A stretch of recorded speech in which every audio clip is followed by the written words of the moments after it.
Doctor APJ Abdul Kalam जनकल्याण charitable trust Shankar चक्षु चिकित्सालय और विशिष्ट नागरिक मंच खलिकोट मिलित आनुकूल्य मागणा चक्षु परीक्षा मिश्रण अनुष्ठित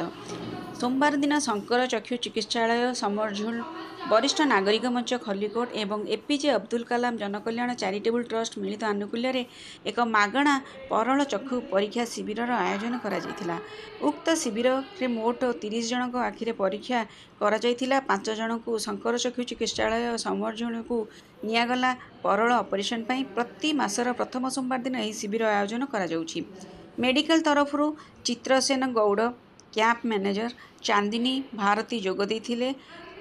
डॉक्टर एपीजे अब्दुल कलाम जनकल्याण चैरिटेबल ट्रस्ट सभापति श्री पूर्णचंद्र बेहेरा वरिष्ठ नागरिक मंचर संपादक श्री प्रमोद कुमार पट्टनायक एएनएम सुश्री लक्ष्मी दास सहयोग करथिले। खलिकोटरू नीलू पंडा रिपोर्ट।